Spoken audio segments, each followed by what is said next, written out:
buenos días. En nombre de especialistas tributarios, Cámara y Asociados y DMI Abogados, les brindo la más cordial bienvenida al seminario web Reformas 2021, Enfoque de los Aspectos Trascendentes. Se les informa que sus micrófonos y cámaras estarán apagados en todo momento. Asimismo, todas sus preguntas serán contestadas posterior al evento vía correo electrónico. A continuación, me permito presentarles a nuestros panelistas expertos en materia fiscal. El contador público certificado Víctor Cámara Flores, quien es socio director del despacho Cámara y Asociados, y el licenciado Diego López Quevedo, socio responsable del área legal fiscal del despacho DMI Abogados. Muchas gracias a los panelistas por compartir con nosotros sus puntos de vista. Le cedo el micrófono al contador Cámara. ¿Qué tal? Buenos días. Tengan todos bienvenidos. Feliz año. Gracias por estar acompañándonos. Nos da mucho gusto poder estar compartiéndoles algunas reflexiones en relación con los temas que consideramos más trascendentes de la reforma fiscal. Antes que nada, me gustaría nada más corroborar, ¿estamos bien? ¿Se escucha bien? Bien, pues no se diga más, agradecerles nuevamente el que estemos aquí. Vamos a tener el día de hoy una sesión que, como dijimos, pues trata de enfocarse no en todos los cambios. Como sabemos, a lo largo del año vivimos una serie de cambios importantes que tienen efectos a partir del 2021, al igual que las reformas que vamos a comentar. Por cuestiones de practicidad, de tiempo, de entendimiento, hemos escogido aquellas que consideramos que pueden tener mayor trascendencia en las operaciones de sus negocios, de nuestras empresas y en general de los contribuyentes. Vamos a tener hoy una presentación que tiene temas relacionados obviamente con la ley de ingresos, con la ley del impuesto sobre la renta. Llama la atención que aun y cuando estamos en un periodo, en una época donde pues se está complicando desde el punto de vista económico, de cualquier manera se estima un aumento o un incremento en lo que hace a la recaudación, sobre todo en lo que hace al impuesto sobre la renta. Y este aumento no va o no está basado sobre todo en impuestos nuevos, sino que está basado en una política de eficiencia recaudatoria, que traducido en otras palabras es pues cómo las autoridades fiscales van a estar ejerciendo sus facultades de comprobación y cómo piensan ejercerlas de una manera más eficiente para poder recaudar más. También vamos a hablar obviamente del impuesto al valor agregado, de los cambios para este año, del Código Fiscal de la Federación, que consideramos pues evidentemente por la trascendencia es lo más importante que tiene esta reforma. Vamos a hablar también de la Ley Federal de Derechos, un par de temas que tienen que ver con la recaudación que veían ustedes ahorita en el cuadrito anterior. Vamos a hablar de algunas reglas brevemente de la resolución miscelánea para este año, aquellas que fueron derogadas y tienen una implicación y aquellas que fueron adicionadas, así como también 3 aspectos que tienen que ver con el tema de cosas que tienen vigencia a partir de este año, pero nacieron el año pasado o tienen un efecto aún y cuando vienen del año pasado. Y también tendremos una repasada muy rápida a los decretos fronterizos, cómo funcionan, sobre todo el nuevo decreto de la zona sur, y pues nada más un recordatorio en relación con la posible reforma relevante para el 2021 que está representada por el tema del outsourcing laboral. Pues bien, dicho esto, vámonos directamente a lo que es Ley de Ingresos de la Federación. Básicamente aquí es comentarles muy brevemente pues que esta Ley de Ingresos, como saben, es la estimación de lo que se piensa como país recaudar, de lo que se piensa crecer y también de lo que se piensa gastar. Esto se basa en los criterios de política económica y estos criterios, si nosotros nos ponemos a explorar, nos vamos a dar cuenta que en todo momento hablan de una situación económica pues comprometida, retadora, en relación principalmente, pues todos lo sabemos, el tema de la pandemia ha lastimado grandemente las economías, no nada más de las empresas, también del gobierno por consecuencia, y esto pues tiene una implicación finalmente en las estimaciones que se tienen para este año. Sin embargo, la mayor inversión que se tiene como proyectada para este año está representada en los programas sociales inclusive tienen un 7% más de presupuesto para este año. Sabemos que el tema de programas sociales para el gobierno actual es un tema pues muy relevante y estos programas sociales están enfocados en bienestar, en desarrollo de infraestructura pública, carretera, comunicaciones, educación, salud, generación de empleos, pero de cualquier manera preocupa ante pues una caída recaudatoria que pudiera existir, toda vez que pues son recursos que se estiman en muchos millones de pesos y no se le mueve nada a la estimación de los presupuestos que se van a orientar a los grandes proyectos como el Tren Maya, Dos Bocas y Santa Lucía. Luego entonces la urgencia de contar con una recaudación eficiente, pues de alguna u otra manera se ve asociado con el cumplimiento de estos objetivos. Pero decíamos, no todo es miel sobre hojuelas, la realidad es que sobre todo el sector empresarial pues ha estado viniendo manifestándose en relación a que pues no estamos tan seguros de que la política que está llevándose a cabo pues vaya a generar mayor riqueza. Lo vimos, por ejemplo, enfrentándonos a el peor desempeño del PIB que tenemos registro en los últimos años y restricciones que, pues de alguna u otra manera, para industrias como la de energías renovables, están siendo muy criticadas por la iniciativa privada, también por los organismos profesionales, pues críticas en relación a algunas consideraciones que se han tomado por parte de la Suprema Corte de Justicia, pues como siempre el fantasma de la inflación y de la devaluación siguen estando allá. Mas, sin embargo, como vemos, pues es un presupuesto que al final del día pues trae un aumento en lo que tiene que ver en la recaudación. Bien, solamente algunas variables que tienen que ver de política económica. Como sabemos, el Producto Interno Bruto nos da una idea de cómo crece un país y nos da una comparabilidad contra otros países y cómo se mueven las economías. En ese respecto, pues ustedes recordarán que el año pasado se tenía presupuestado un crecimiento entre el 1.5 y el 2.5%, es un rango que se da, pero pues derivado de la pandemia terminamos en un 9.1%, pero negativo. Esto está por confirmarse, pero es un dato muy cercano a la realidad. Y pues ahora lo que se estima es un crecimiento entre el 3.6 y el 5.6, es decir, un crecimiento, vamos a decir, en promedio 4%, lo cual pues se ve muy retador porque no nada más es ganar los 9 puntos que ya tuvimos abajo, sino ganar otros puntos más para poder llegar a la meta en relación a que podamos tener un crecimiento real y no tener una tasa negativa. La inflación se ve y se estima en el 3%, que va a continuar con la estabilidad que ha tenido. Una noticia buena pues es el precio del petróleo, como todos sabemos, estuvo estimado en $49, cerró en más o menos 36 y se estima en 42, aunque ahorita tenemos precios ya arriba de $50, lo cual pues nos puede beneficiar evidentemente. En cuestión de tasa de interés, como saben, esto es lo que el gobierno paga por sus obligaciones, CETES a 28 días, está en 4% la estimación. ¿Por qué está en 4%? Para desincentivar estar invirtiendo en estos instrumentos y con ello tratar de empujar los recursos financieros y el efectivo hacia el mercado. Esto sí puede generar una presión en relación con lo que tiene que ver con los inversionistas extranjeros, puesto que pueden no dejar su dinero, que estábamos competitivamente hablando, pues 2 puntos arriba de todos los demás países, y esos 2 puntos porcentuales, pues era muchas veces el motivo por el cual los inversionistas extranjeros decidían dejar su dinero en México. Entonces, esto puede generar presión a salida de capitales extranjeros.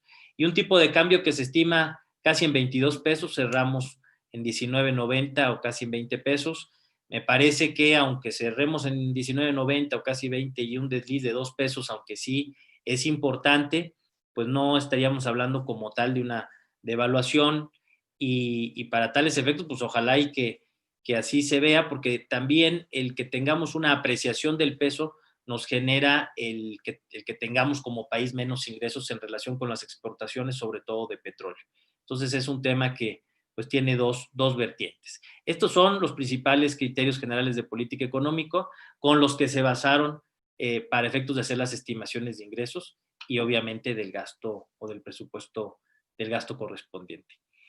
Me gustaría compartirles una frase que se me hace que pues es aplicable al caso, que lo hizo un filósofo español, pero vivió toda su vida en Roma, que dice: desafortunado quien no sufre adversidades en la vida, pues no podrá descubrir todos sus recursos, ni sabrá de qué es capaz, ni quién es en realidad.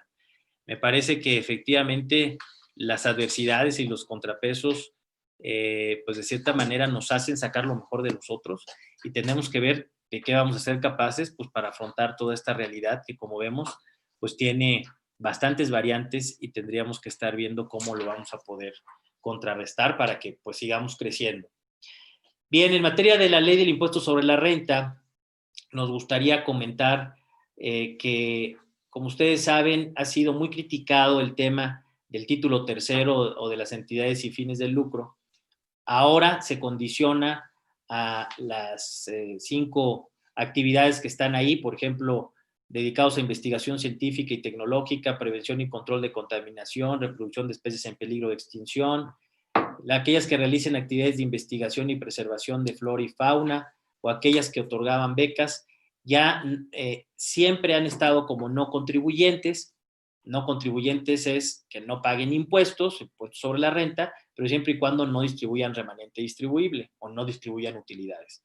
Ahora se les está condicionando a que, además de no distribuir, pues van a tener que tener la autorización como donataria autorizada, y esto preocupa mucho porque pues hoy por hoy el ser donataria autorizada tiene una repercusión muy importante, porque de perder esa autorización podrías tener que entregar tu patrimonio. Ahorita lo vamos a comentar más adelante, pero pues no alienta el hecho de ser donataria autorizada, sino que perjudica en el sentido de que cada vez hay más condicionantes para continuar con tu autorización como donataria, y no se ve fácil el panorama, porque pues estas sociedades generalmente no tienen un cuerpo administrativo grande, y el tener que cumplir con muchísimos requisitos fiscales, como todos sabemos, desalienta la inversión. Estas entidades tendrán hasta el 1 de julio para que puedan tributar como no contribuyentes, es decir, que obtengan su autorización para recibir donativos deducibles, ya que de lo contrario, si no lo obtienen, entonces pues tendrán que dejar el régimen, se tendrán que ir a título 2, es decir, régimen general, y tendrán que determinar un remanente distribuible al 31 de diciembre del 2020. Esto, pues evidentemente les puede significar una cuestión importante en términos económicos, que tendrán que analizar, pues para ver qué es lo que les conviene y sopesar en determinado momento, pues cuáles son los riesgos y las ventajas. En cuanto a donatarias autorizadas se refiere, pues se suprime una excepción muy importante, que era que cualquier gasto que se considerara que fuera no deducible por ser mayor a 2,000 pesos y que no se hubiese pagado en medios distintos que efectivo. Como todos sabemos, hay un requisito que para que sean deducibles los gastos hay que pagarlos, no hay que pagarlos en efectivo arriba de 2,000 pesos. Y ahora, pues quitaron esa salvedad. ¿Esto qué quiere decir? Que todos aquellos gastos mayores a 2,000 pesos tienen que ser pagados sin que sea en efectivo, ya que si se pagan en efectivo, como generalmente se hacía en muchos lugares por no tener acceso al sistema bancario, pues esto será un remanente ficto, y este remanente distribuible ficto pues les hará pagar el impuesto sobre la renta en términos del artículo 79 y del título tercero. Creo que esto va a ser evidentemente un tema que las donatarias autorizadas pues van a estar sufriendo. Otro aspecto muy relevante y que tiene un efecto muy importante es que tratándose de donatarias autorizadas, se les va a revocar la autorización de ser donatarias en caso de que tengan ingresos por actividades distintas a los fines por las que fueron autorizadas para recibir donativos deducibles. Esto tiene un contexto muy importante. Quédense en mente nada más en que aquellas, vamos a pensar, una universidad por donativos recibe 1,000,000 de pesos, y por colegiaturas recibe 5 millones, y por otras cosas recibe otros 6 millones de pesos más.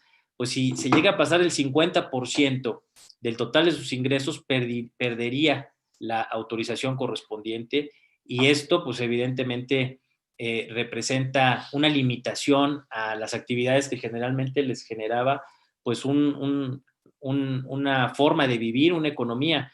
No todas las donatarias autorizadas cuentan con recursos económicos suficientes para vivir solamente de los donativos o solamente para los efectos de los que fueron autorizados como donatarias, sino que tenían que encontrar otro tipo de actividades para poder subsistir.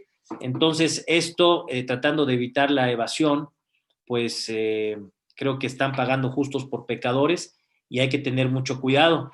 Hay una contradicción en lo que hace a las nuevas disposiciones de donatarias, porque si bien te dice que vas a perder tu autorización, te dice una disposición que transcurridos 12 meses de la pérdida de dicha autorización y que no has logrado obtener una nueva, porque tendrías ese periodo para obtener una nueva, el patrimonio de la donataria deberá destinarse a otra donataria autorizada. Existen problemas desde definir a qué otra donataria se lo tendrías que entregar y obviamente pues estamos hablando del patrimonio de una donataria que puede estar representado en edificios, terrenos, etcétera, bienes inmuebles, lo cual pues podría terminar con la actividad de dicha donataria. Esto es un tema muy importante porque aun y cuando se dice que tienes esos 12 meses, por otro lado, en el mismo título, pero en otro artículo, se dice que si fue con motivo de que tuviste más del 50% de tus ingresos, de otros ingresos distintos a los por los que fuiste autorizado para ser donataria, pues ya en ese caso no se podrá volver a obtener una autorización para ser donataria autorizada. Entonces, pues, este sí es todo un tema. Les aconsejamos definitivamente revisar qué hacer. Muchos ya hicieron algunos temas para poder proteger su patrimonio, pero pues esto es un tema de los muy relevantes. Y adicionalmente se dispone que también sus activos deben de ser exclusivamente utilizados para fines propios de su objeto social, por el cual hayan sido autorizadas para recibir donativos deducibles. El tema es que tampoco se define qué es exclusivamente, es un porcentaje, hay alguna tolerancia. Esto también pues pone un factor de riesgo en ese sentido. Y en caso de incumplir como muchos otros requisitos que ya hoy existen y que son nuevos, pues se revoca la autorización y podrías llegar al tema de tener que transmitir tu patrimonio si no logras obtener una nueva autorización como donatario. En general, les podemos decir que existen nuevas causales para perder la autorización de donativos deducibles o ser donataria autorizada y pues parecen algunos fáciles de materializarse. Ya existían de alguna u otra manera en reglas misceláneas, hoy pasan a ley y pasan más. Por ejemplo, imagínense un tema un tema nuevo donde depende de un tercero, es decir, se te va a revocar tu autorización si un socio, asociado, representante legal o cualquier integrante del consejo directivo de administración haya pertenecido en los últimos 5 años a otra institución que haya sido donataria autorizada, pero que haya salido publicada dentro de las listas del 69B en los últimos 5 años.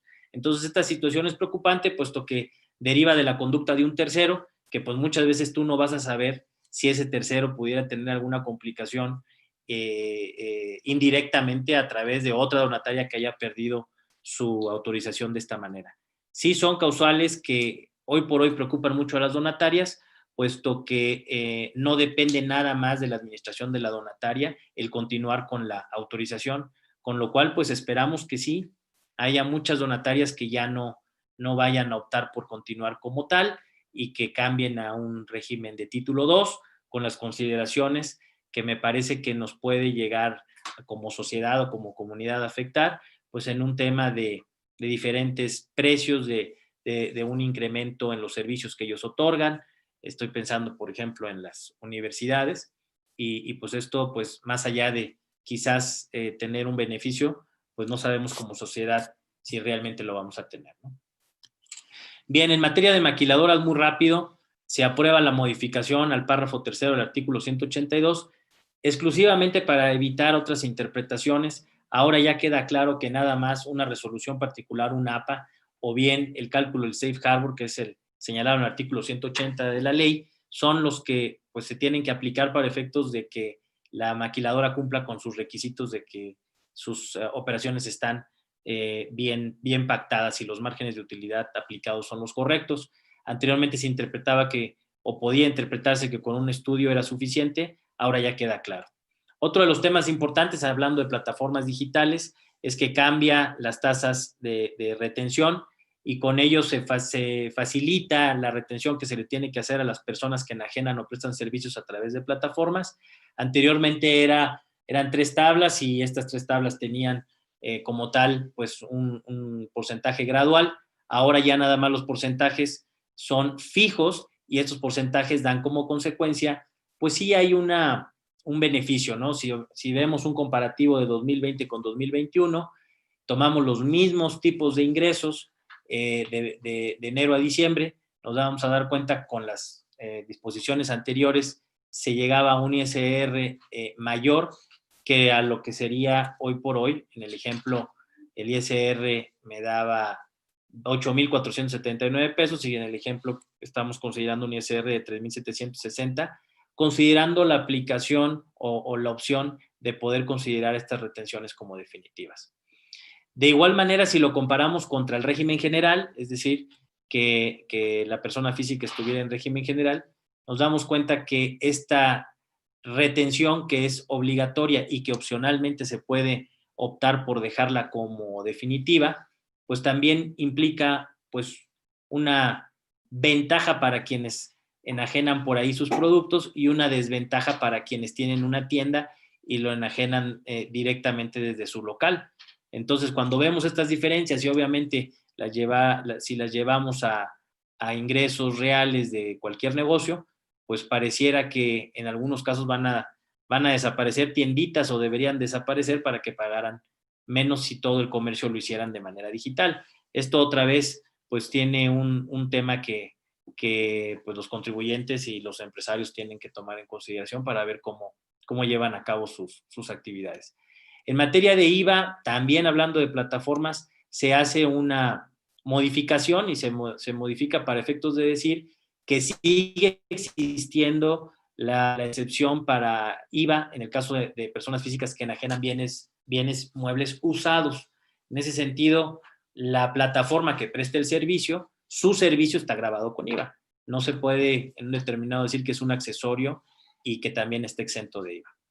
En relación con las plataformas en materia de IVA, también hay una liberación de obligaciones. Como sabemos, una plataforma puede ser operada por un residente en México o un residente en el extranjero.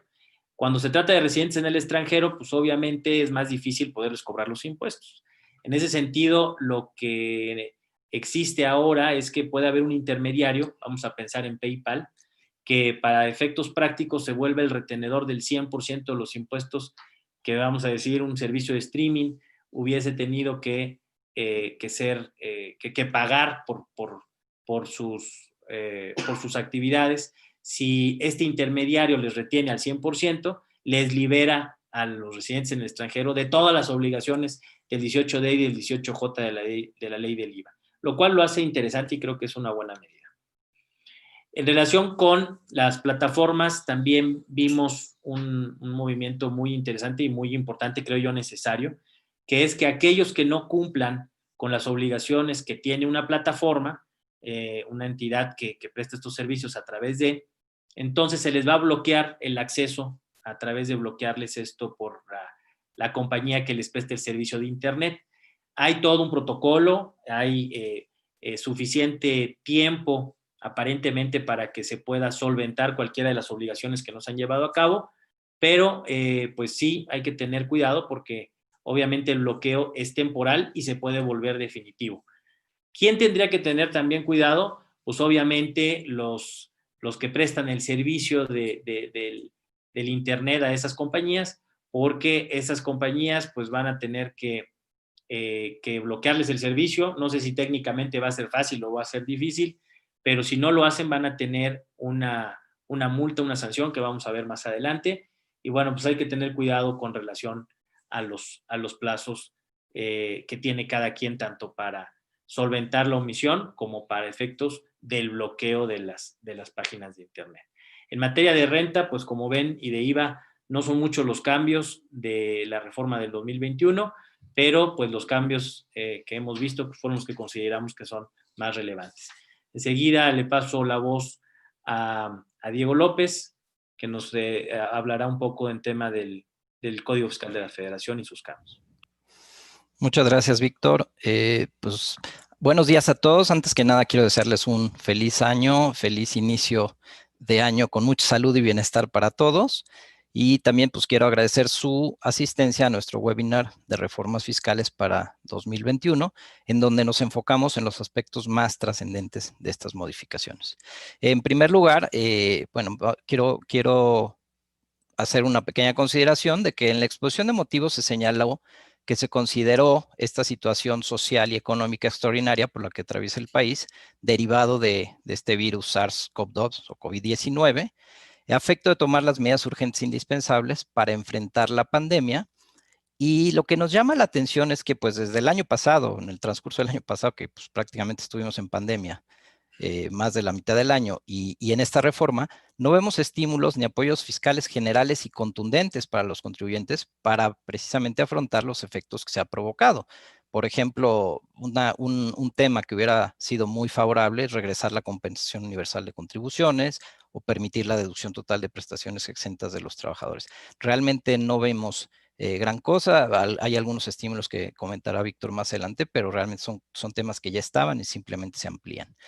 Y bueno, ya en lo que es en la exposición de motivos, también en el código se estableció que acorde al compromiso asumido por el Ejecutivo de no crear nuevos impuestos, así de combatir frontalmente la corrupción y la impunidad, estas reformas fiscales para 2021 se basan en 6 ejes principales, que son simplificación administrativa y seguridad jurídica, buscando pues, que el cumplimiento de las obligaciones fiscales sea más sencillo, modernización con todos los instrumentos tecnológicos, como el buzón tributario, que vamos a ver tiene varios cambios, gestión tributaria, aquí en donde dice la autoridad que, bueno, el Ejecutivo, que se va a privilegiar el ejercicio de facultades de gestión tributaria contra las facultades de comprobación. También busca tenerse una eficiencia recaudatoria, mejorando, pues, obviamente, todas las medidas para la recaudación, y combate a la corrupción y a la impunidad, fijando nuevas reglas de actuación para las autoridades fiscales. Y finalmente, pues un tema que ha estado presente es el tema de la evasión, combatir la evasión y la elusión fiscal. Y bueno, pues ya entrando al tema, primero que nada se hacen ajustes en este tema de la norma general antiabuso, que como recordarán, como una medida tendiente a combatir la elusión fiscal, a partir del 2020 se estableció en el Código una norma general antiabuso, a través de la cual la autoridad fiscal podrá considerar que los actos jurídicos que carezcan de una razón de negocios y que generen un beneficio fiscal tendrán los efectos fiscales que correspondan a los que se habrían realizado para la obtención del beneficio económico razonablemente esperado por el contribuyente. Decimos, ¿qué es esto? Realmente es una poderosa herramienta que tienen las autoridades fiscales para que dentro de los procedimientos de fiscalización puedan recaracterizar cierto tipo de operaciones. En dicha disposición, el año pasado se estableció que los efectos fiscales generados con motivo de su aplicación en ningún caso generarían consecuencias en materia penal. Entonces ahí se tuvieron algunas interpretaciones y precisamente a partir de la reforma para este año se precisa que la facultad para aplicar dicho artículo se limitará a la determinación de las contribuciones y sus accesorios con independencia de que se pueda llevar a cabo una investigación por una posible responsabilidad penal. Es decir, conforme a la exposición de motivos, la finalidad de esta reforma es aclarar que la reclasificación que realicen las autoridades fiscales sobre las operaciones de los contribuyentes no involucra por su sola aplicación sanciones en materias distintas a la administrativa fiscal, sin que esto implique que no se puede iniciar una investigación por la probable comisión de un delito si hay elementos para considerar que la conducta del contribuyente encuadra en alguno de los delitos en materia fiscal establecidos en el código. O sea, simplemente es una aclaración que tiene como fin especificar que esta aplicación del 5A se limitará al ámbito administrativo fiscal, pero no busca alterar la mecánica de un proceso penal. Y nada más que concluir en el 5A que Para la aplicación de este artículo, la autoridad fiscal debe someter el caso a un órgano colegiado integrado por funcionarios de la Secretaría de Hacienda y del SAT y obtener una opinión favorable en un plazo de 2 meses. Sin embargo, a la fecha no se han emitido las disposiciones relativas a este referido órgano colegiado, que deben de hacer en reglas de carácter general, y por lo tanto, mientras no se emitan estas reglas, pues no podría empezarse a aplicar esta disposición. Bueno, pasando a los temas de mensajes, de asistencia y difusión de la autoridad, como decía, pues el tema de todo lo que es la modernización en la parte electrónica. El buzón tributario ha sido un medio a través del cual se ha utilizado tener un contacto más directo con los contribuyentes, y bueno, pues a partir de este año se hacen algunos ajustes para, precisamente a través del buzón se van a poder enviar algunos mensajes de beneficios, facilidades, invitaciones a programas, etcétera.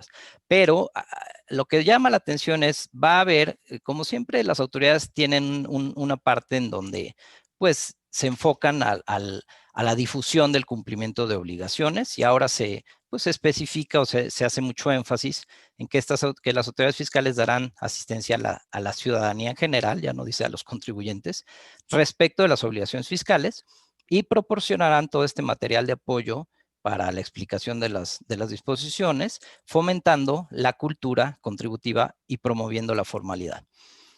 Sin embargo, pues uno de los cambios que nos llama la atención es que se faculta ahora a la autoridad para dar a conocer a los contribuyentes en forma periódica parámetros de referencia específicos por el sector económico o industria al que pertenezca cada contribuyente, respecto a utilidad, conceptos deducibles, tasas efectivas de renta, con la finalidad de medir riesgos impositivos sin que se considere que se están iniciando facultades de comprobación. Pues esta nueva facultad, pues consideramos que puede llegar a ser pues algo no tan clara, porque pues sabemos que en ciertos sectores puede haber diferencias muy grandes, pues simplemente por el tamaño de la empresa, aunque se dediquen al mismo giro, o por el lugar en el que se encuentran. Y bueno, pues esperemos que estos parámetros de referencia pues realmente sea algo para comparar, pero que no sea una presión directa a los contribuyentes. También se establece una nueva facultad para la autoridad fiscal, tendiente a promover el cumplimiento en materia de la presentación de sus declaraciones y de correcciones a su situación fiscal a través del envío de propuestas de pago o declaraciones prellenadas, comunicados para promover el cumplimiento de sus obligaciones, así como para informar sobre inconsistencias detectadas o comportamientos atípicos, sin que estos se consideren facultades de comprobación. De alguna manera esto ya estaba con las famosas cartas invitación, pero pues ahora ya se está haciendo mucho énfasis incluso en este tema de las declaraciones prellenadas, en donde, pues como nosotros siempre hemos dicho a nuestros clientes, siempre hay que revisar porque son propuestas y no quiere decir que lo que digan esas propuestas sea correcto. Bueno, pasando al tema de escisión de sociedades, se hace un pequeño ajuste ahí en la ley, en la parte de escisión, y se justifica en la exposición de motivo, señalando que las autoridades han detectado que diversos contribuyentes muchas veces transmiten valores y atributos fiscales a las sociedades escindidas, los cuales no existían antes de la escisión. Y por ello, a partir de este año, se establece que la escisión de sociedades tendrá el carácter de enajenación cuando precisamente esta dé lugar a la creación de conceptos o partidas que no se encontraban registrados antes de la escisión.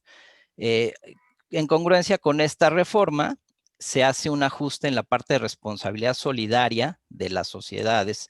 En este caso, se establece que no será aplicable el límite de la responsabilidad solidaria para las sociedades escindidas, que recordemos que este límite es el valor del capital de cada una de ellas al momento de la escisión, cuando la decisión dé lugar a la creación de estos nuevos conceptos o partidas. Es decir, aquí, bueno, pues la autoridad está tratando de limitar este tipo de transmisiones, de partidas que no estaban antes de la decisión. Y también en el tema de responsabilidad solidaria, se hace una adición, un nuevo supuesto de responsabilidad solidaria en el tema de operaciones con partes relacionadas en el extranjero, con la finalidad de establecer un mecanismo que permita considerar responsable solidario al residente en México que mantenga operaciones con partes relacionadas residentes en el extranjero, cuando estos últimos constituyan un establecimiento permanente en México. Y se señala que en estos casos la responsabilidad solidaria se limitará a las contribuciones que se hubieran causado por las operaciones realizadas por dicho establecimiento permanente en el país. También es una disposición que pudiera llegar a ser criticable porque, pues si bien son partes relacionadas, pues al final de cuentas son entidades independientes y el establecer esta responsabilidad, pues pudiera llegar a ser, pues, de alguna manera algo injusto, ¿no? Bueno, uno de los temas que también el año pasado, bueno, ya desde el antepasado, ha utilizado la autoridad como una herramienta pues, de fiscalización, de presión, es el tema de la cancelación de los certificados de sellos digitales.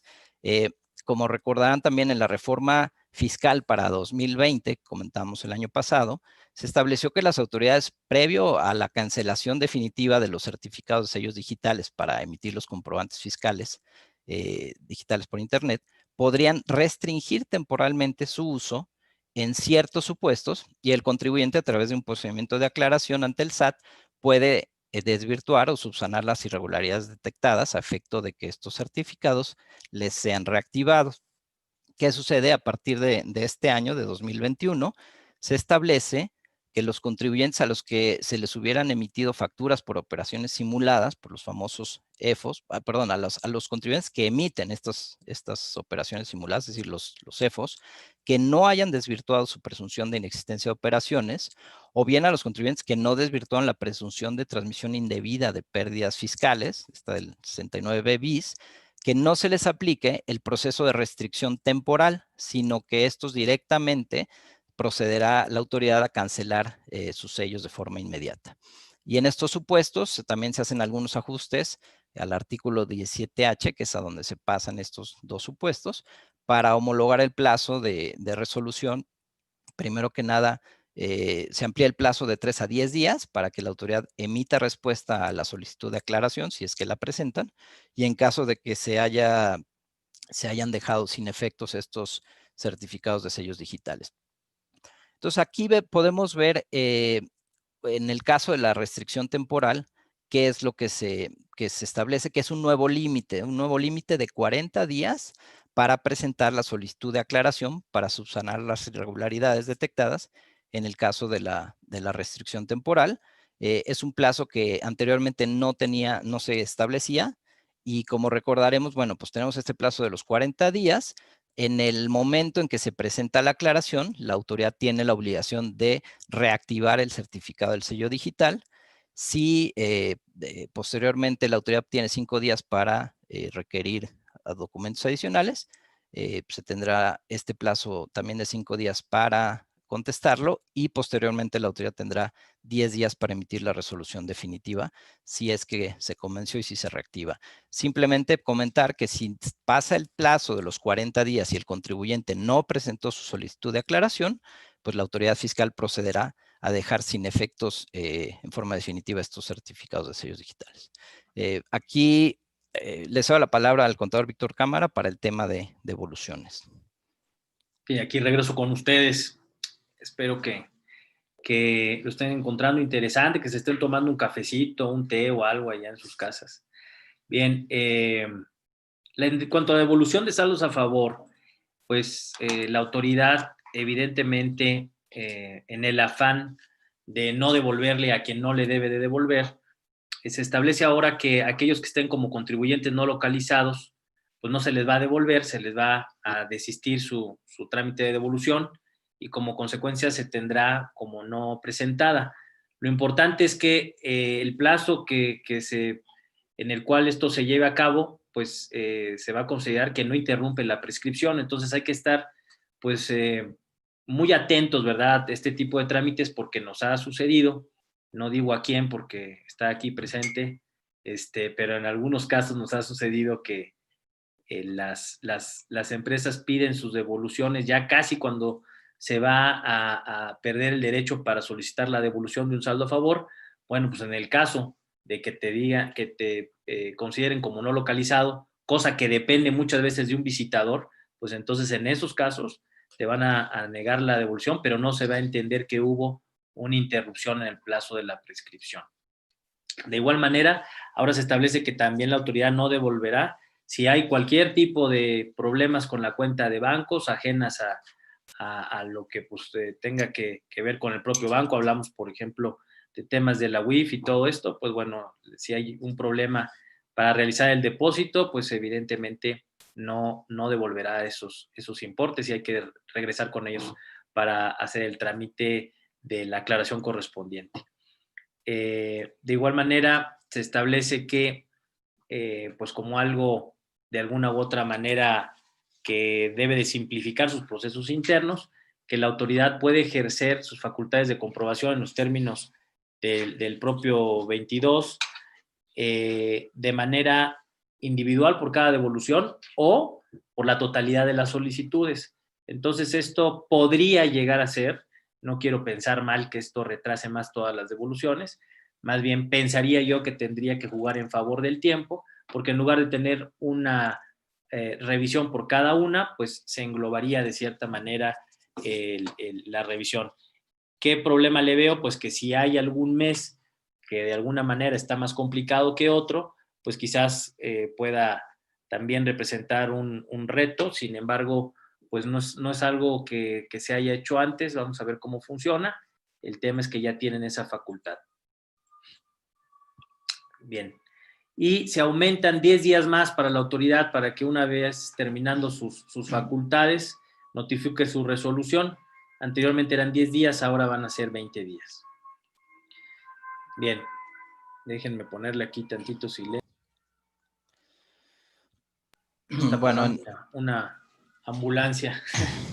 Adelante, Diego. en el tema del Registro Federal de Contribuyentes, aquí, si recuerdan, el año pasado hubo ahí una modificación también que se establece una obligación para que las personas morales presenten un aviso ante el RFC cuando se realice alguna modificación o incorporación de sus integrantes. Y hubo algunas dudas de si esta obligación estaba para solamente algunas sociedades, las sociedades anónimas, y las sociedades civiles tenían o no. Al final el SAT aclaró que pues prácticamente pues todas las corporaciones tendrían que informar de cuando hubiera estos modificaciones. Y a partir de este año de 2021 se establece que este aviso ante el RFC que la autoridad fiscal requiere que presenten las personas morales cuando realicen alguna modificación o incorporación de sus integrantes, incluya a los asociados y demás personas, cualquiera que sea el nombre con el que se les designe, que por su naturaleza formen parte de la estructura orgánica y que ostenten dicho carácter conforme a los estatutos o legislación bajo la cual se constituyan. Esto es pues interesante porque de alguna manera pues esta precisión lo que está haciendo es cualquier persona que forme parte de esta estructura orgánica, pusieron asociados, podrían haber puesto gerentes, directores, pero de alguna manera al poner o cualquier persona que por su naturaleza forme parte de la estructura orgánica, pues sí genera cierta duda en cuanto a pues quiénes van a ser estas personas que se tendrían, si se modifican, si se mueven, se incorporan o si se salen, pues tendrá que presentarse ese aviso.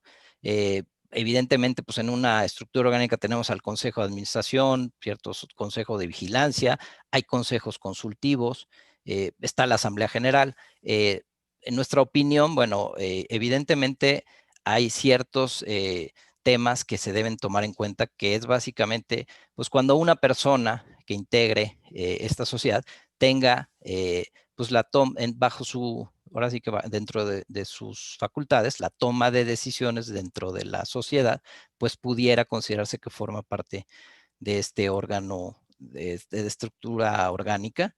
Y por ahí, por dar un ejemplo de los consejos consultivos, bueno, pues si son externos o si hubiera alguien que no tuviera esa toma de decisiones, pues simplemente no tendrían por qué presentarse estos avisos, ¿no? En la propia ley se establece por ahí que se van a establecer reglas de carácter general, pues esperemos que de alguna manera se aclare este punto, pero pues hay que estar ahí pendientes, ¿no?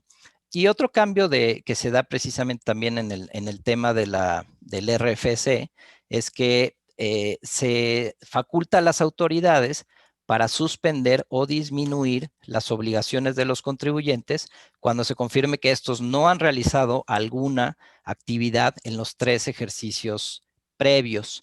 Esto, bueno, pues de alguna manera es una facilidad para que si ciertas sociedades ya no están operando, pues simplemente se les cancele.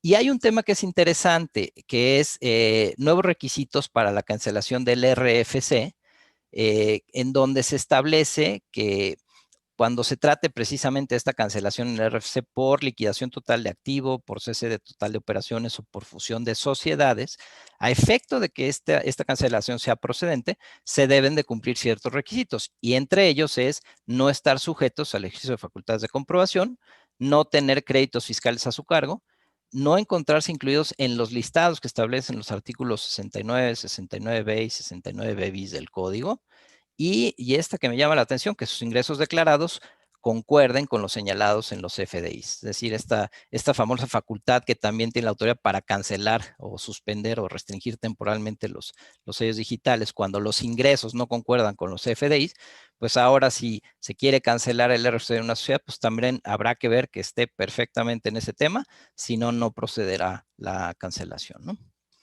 Ahora sí, pasamos al tema de comprobantes. Aquí, Víctor, te cedo la palabra. Te me adelantas, mi estimado Diego. Ve ahí la presentación, hombre. Muy bien. Bueno, en cuestión de CFDIs, lo que queremos agregar aquí, hay unos supuestos de obligación de solicitar el CFDI en el caso de que este CFDI esté representando pagos parciales o diferidos que liquidan saldos. Digamos que este es el famoso complemento de pago, pero como estaba hasta el año pasado, la obligación era de quien recibía el pago, o sea, de quien tenía que expedir como tal el CFDI. Ahora lo nuevo es que existe la obligación para la persona que hace el pago. Esto pareciera no tener importancia, pero yo creo que sí, porque hasta como estaba el año pasado, si no te lo entregaban, pues era de alguna u otra forma una obligación del tercero, y pues en una posible revisión o ya en tribunales podías argumentar que aun cuando no tenías el complemento de pago, pues de alguna u otra manera seguía siendo deducible tu gasto, y era un elemento de defensa, ¿no? Ahorita con esto, pues ya la obligación la tiene también quien realiza el pago. En tratándose de exportación de mercancías que no sean objeto de enajenación o que se enajenen a título gratuito, anteriormente, pues de alguna forma se hacía voluntariamente, vamos a decir, un CFDI de tipo de traslado. Ahora, pues ya de alguna forma está estipulado que tratándose de título gratuito, pues el contribuyente tendrá que emitir un comprobante de tipo de traslado, en el cual pues ya no se utilicen los medios voluntarios que existían anteriormente y que ya de alguna u otra manera para efectos de comercio exterior se tenían estipulados. Uno de ellos era uno de ingresos, pero que con un valor cero, y ahora pues el de traslado es el que incorpora ya complementos en donde de alguna u otra manera te puedes dejar establecido el motivo del traslado, ¿no? Entonces vamos a hablar de los FDIs de traslado como algo nuevo que hay que estar manejando y ya no es voluntario. En relación con la contabilidad del contribuyente, algo muy importante, diría yo, creo positivo, es que, como ustedes saben, la contabilidad hay que guardarla por un plazo de 5 años, contado a partir de la fecha en que se presentaron o debieron de haberse presentado las declaraciones relacionadas con esos ejercicios. Al respecto, ya existen algunas consideraciones que pues te pueden revisar el soporte documental, inclusive pues por toda la vida de una sociedad o de un contribuyente. Ahora, como parte de lo que pues estaba definido de esos movimientos o de esos conceptos, se adicionan los siguientes, como aumentos de capital social, disminuciones de capital, constancias de dividendos y algunas consideraciones en fusión o escisión. Básicamente esto pues es una lista un listado en el caso de estas operaciones, como les comento, estas cuatro nuevos conceptos que de alguna manera ya vienen estipulados en ley y que se suman a los otros que con conjunto harían 8 o 9 obligaciones, pues lo que nos dice es específicamente lo que debo de tener para el caso de soportar esos movimientos. De alguna otra manera representa un reto, pero también creo yo que viéndolo desde el punto de vista optimista, de alguna forma me deja ya estipulado, con base en ley, pues el documento que debo de tener para soportar cada operación. El tema es que es por todo el tiempo. Esto es que los 5 años, pues evidentemente, pues no van a aplicar, sino que en ese tipo de operaciones se debe de contar con el soporte que específicamente ahí se describe y por todo el tiempo. Entonces hay que casi poner un checklist cada vez que tengamos ese tipo de operaciones, pues hay que contar con todos los documentos y aquellos que queramos darles fecha cierta, pues como ustedes saben, bajo los nuevos criterios que tenemos para fecha cierta, pues hay en algunos casos que darles fe pública. En relación con facultades de comprobación, Diego, si me ayudas. Sí, aquí se hacen algunas precisiones y, como decíamos, vamos a comentar las más trascendentes. En primer lugar, se establece que si dentro de una visita domiciliaria la persona que atiende la diligencia se niega a firmar el acta o aceptar copia de esta, esto simplemente se va a sentar en el acta correspondiente sin que esto afecte la validez o el valor probatorio de la misma. Aquí, bueno, pues era una situación que de alguna manera ya se venía presentando en otro tipo de revisiones, en revisiones de cumplimiento de obligaciones, pero aquí ya es, pues de manera general en todas las visitas se va a aplicar esto, ¿no? Y bueno, una de las que nos llama mucho la atención es que se establece ahora a partir de este año que los visitadores tendrán la facultad para realizar la valoración de los documentos o informes obtenidos durante el desarrollo de la visita, así como de los documentos, libros o registros que presente el contribuyente para desvirtuar los hechos o omisiones que se estén mencionando en la última acta parcial. Y la disposición señala que esta valoración comprenderá la idoneidad y el alcance de estos documentos como resultado del análisis, revisión, comparación, evaluación, apreciación, realizados en lo individual o en su conjunto, con el objeto de desvirtuar o no los citados hechos. ¿Por qué nos llama la atención? Primero que nada, porque existe una jurisprudencia que sobre este tema había establecido la Suprema Corte de Justicia pues hace no mucho tiempo, 2015, en que expresamente señalaba que estos documentos exhibidos por un contribuyente no podían ser valorados por los visitadores, pues solo les compete detallarlos y hacer constar hechos o omisiones en las actas circunstanciadas.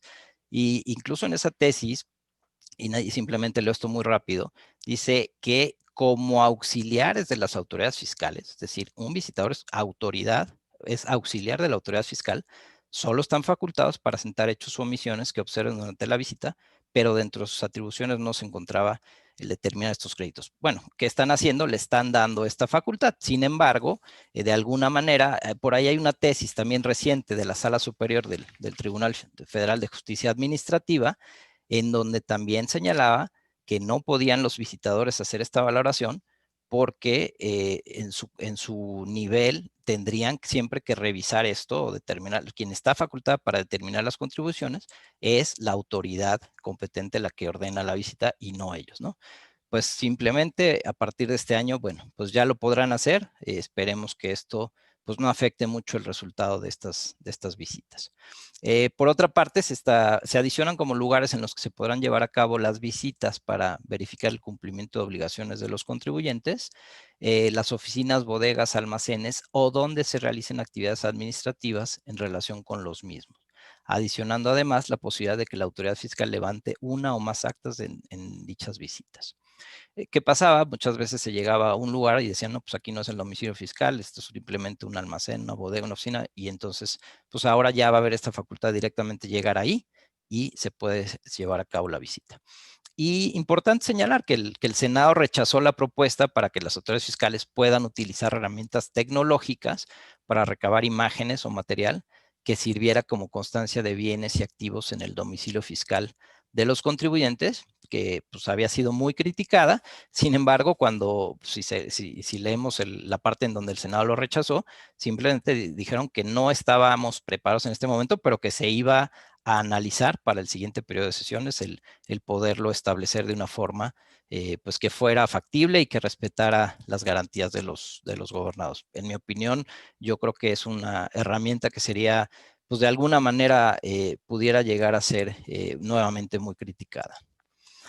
En el caso de la transmisión indebida de pérdidas fiscales, este artículo 69b bis, que tampoco tiene mucho tiempo, pero sí ha sido, junto con el 69b, pues uno de los temas recientes en donde la autoridad ha buscado evitar cierto tipo de operaciones, pues ahora nuevamente se hacen ciertos ajustes a este artículo.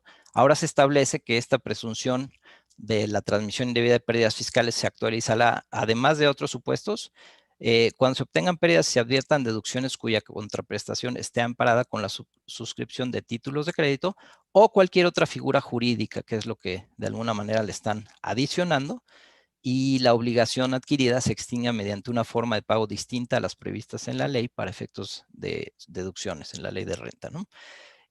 También se establece ahora expresamente que en el escrito en que presenten los contribuyentes para desvirtuar esta presunción de pérdida fiscal, se señale la finalidad que tuvieron los actos jurídicos que dieron origen a la transmisión del derecho a la disminución de la pérdida, para que la autoridad pueda verificar precisamente que esos actos tuvieron como objeto preponderante el desarrollo de una actividad empresarial y no la de obtener un beneficio fiscal. Y al final también en este artículo se hace una precisión que de alguna manera estaba, pero no estaba clara y ahora está clara, en donde se establece expresamente que las autoridades fiscales podrán considerar la transmisión indebida del derecho a la disminución de pérdidas como un acto simulado para efectos de los delitos previstos en el Código Fiscal de la Federación. Así es que hay que tener mucho cuidado con este tema cuando haya transmisión de pérdidas fiscales. Bueno, el tema de acuerdos conclusivos también le hacen algunas modificaciones. Como saben, los acuerdos conclusivos ha sido una herramienta muy utilizada por los contribuyentes a través de la PRODECON, que es un mediador entre el SAT y el contribuyente, y que de alguna manera, pues lo que se busca es realizar llegar a un acuerdo precisamente para evitar el ir a un litigio, ¿no? Pero esta figura, dice la autoridad de la exposición de motivos de la reforma, pues que se ha abusado muchas veces porque se presenta el acuerdo conclusivo con la única finalidad, pues de dilatar o demorar el pago de las contribuciones. Entonces se hacen ciertos ajustes que son interesantes. Primero que nada, se establece que la presentación de la solicitud del acuerdo conclusivo va a tenerse que hacer en un plazo de 20 días. Antes no había plazo. 20 días posteriores a qué? Al levantamiento del acta final, al oficio de observaciones o a la resolución provisional en el caso de las revisiones electrónicas, con la condicionante de que ya haya habido una calificación de hechos o omisiones. Esto es lo que ya se establecía en la ley. No se establece un plazo, ahora hay 20 días. Si no se va dentro de estos 20 días, pues evidentemente se perderá el derecho. Ahora, se establecen supuestos de improcedencia de la solicitud de un acuerdo conclusivo, lo cual no existía, y sí nos llama la atención, por ejemplo, que respecto a las facultades de comprobación que se ejercen para verificar la procedencia de la devolución de saldos a favor o de pago de lo indebido, va a ser improcedente el poder presentar una solicitud de acuerdo conclusivo. También va a ser improcedente respecto del ejercicio de facultades de comprobación a través de compulsas a terceros, respecto de actos derivados de la cumplimentación de resoluciones o sentencias. Como decía, bueno, pues si se pasó el plazo de los 20 días de la presentación, pues ya es improcedente. Y en el caso, bueno, pues que es lógico, de contribuyentes que se ubican en los supuestos de ser EFOS presuntos o definitivos. Y finalmente también se establece que el procedimiento de acuerdo conclusivo suspende el plazo de caducidad, como sucede en el ejercicio de facultades de comprobación, y se precisa que además de que no procede ningún medio de defensa en contra de los acuerdos alcanzados por el contribuyente y la autoridad, tampoco procederá un procedimiento de resolución de controversias contenido en un tratado para evitar doble tributación. Bueno, otro de los temas que llamó mucho la atención, está llamando mucho la atención a esta reforma, es el tema del aseguramiento precautorio, que ahora incluirá a los terceros relacionados. En la exposición de motivos se señala que toda vez que dentro de los terceros que se oponen generalmente al ejercicio de las atribuciones de la autoridad fiscal son aquellos que realizaron presuntas operaciones con contribuyentes clasificados como EFOS, así como aquellos que recibieron sueldos exorbitantes como presuntos asimilados a salarios, se establece que se podrá realizar el aseguramiento precautorio de sus bienes o de la negociación a los terceros relacionados con los contribuyentes. Esto de alguna manera, pues sí es en congruencia con algo que ya establecía el código, que era precisamente a los terceros sí eran sujetos de medidas de apremio, pero no estaban incluidos dentro del aseguramiento precautorio de bienes. El tema aquí es determinar quién es o qué se considera un tercero relacionado. Ya que no está definido, podría haber muchas interpretaciones y pues seguramente esta situación será resuelta por nuestros tribunales. En la exposición de motivos también se señaló que la intención de esta modificación es que los terceros también puedan ser sujetos del aseguramiento precautorio y bajo esta condición ayuden a la autoridad fiscal en el ejercicio de sus atribuciones a eliminar malas prácticas que dañan al fisco. Al respecto, se establece que el límite del aseguramiento precautorio para a los terceros relacionados serán la tercera parte del monto de las operaciones realizadas por este con el tercero, situación que incluso hace en la resolución miscelánea que se acaba de publicar hace unos días para 2021, se hacen ciertas aclaraciones de que si el monto del bien ofrecido supera esta tercera parte, pues también podrá ser objeto de aseguramiento. Hay una otra reforma que llama la atención dentro de este tema, que es el orden de bienes a asegurar precautoriamente, que es la prelación. Y pues precisamente, ¿qué busca la autoridad? Pues tener en primer lugar todos aquellos bienes que sean mucho más fáciles de recuperar para el fisco y pone en primer lugar a los depósitos bancarios y las inversiones y va moviendo el orden de prelación a como estaba el año pasado, cuentas por cobrar, acciones, bonos, dinero y metales preciosos, bienes inmuebles, bienes muebles, negociación, derechos de autor y finalmente obras de arte o joyas que antes estaban pues mucho más arriba. Aquí, bueno, yo lo que les quiero decir es, si bien este tema de las medidas de aseguramiento han sido avaladas por la Corte, pues también no debe perderse de vista que se trata de medidas excepcionales en aras de respetar la seguridad jurídica que solo puede aplicar la autoridad ante la negativa del contribuyente, en este caso ahora responsabilidad o tercero, para impedir de cualquier forma o cualquier medio el inicio o desarrollo de las facultades de la autoridad. Es decir, si se da esta oposición, pues la autoridad podrá llevar a cabo este aseguramiento precautorio. Y no obstante lo anterior, consideramos que este embargo precautorio de bienes de terceros pues, sí podría resultar violatorio de derechos y garantías constitucionales, ya que pues, al afectar el patrimonio de un contribuyente, que es el tercero, con motivo de la supuesta omisión de contribuciones ajenas y cuya posible omisión no le compete, pues estarían convirtiendo ellos en una medida desproporcional. Y finalmente, bueno, se hacen ahí algunos ajustes para que las instituciones relacionadas con el aseguramiento, como la Comisión Nacional Bancaria, la Comisión Nacional de Seguros y Fianzas y otras organizaciones tengan la obligación de informar siempre al contribuyente quién fue la autoridad que les aseguró las cuentas. Perdón, es que se me fue un poco la voz. Bueno, finalmente, dos temas muy rápidos. La garantía del interés fiscal. Se hacen unos cambios a pequeños ajustes en relación con lo que es el ofrecimiento de la garantía y se establece ahora que el embargo en la vía administrativa para garantizar el interés fiscal podrá trabarse únicamente sobre bienes tangibles e inmuebles, excepto predios rústicos, eliminando la posibilidad de garantizar con bienes intangibles como son las marcas. Aquí se estableció también la exposición de motivos que estos bienes intangibles como las marcas no podían considerarse como garantía toda vez que no representan un medio idóneo para recuperar créditos fiscales y también los predios rústicos, ya que generalmente son irregulares y de difícil enajenación. Por ahí queda la duda de si se puede seguir ofreciendo la garantía del embargo de la medida administrativa de la negociación, ya que la redacción de la nueva disposición no es muy afortunada. En nuestra opinión, sí se puede porque pues, en la exposición de motivos y como está la norma, no se prohíbe directamente. Finalmente, en el tema de sanciones, se hicieron ahí algunos ajustes relacionados con las multas. Se establece, considera como agravante las multas el hecho de que los contribuyentes no cumplan con las disposiciones fiscales en materia de precios de transferencia. Y también, pues bajo el argumento, que se estableció también la exposición de motivos, de que a nivel internacional las multas por incumplimiento de las disposiciones fiscales en materia de precios de transferencia suelen ser mayores que las multas por omisiones de pago, se elimina la posibilidad de solicitar la reducción de hasta el 50% de las multas por infracciones en precios de transferencia. Y en el caso de, como comentaba Víctor, en el tema de las redes públicas de telecomunicaciones, se adicionan las multas a los concesionarios de redes públicas que incumplan en el plazo máximo de 5 días con la orden de bloquear el acceso al servicio digital o, en su caso, el desbloqueo.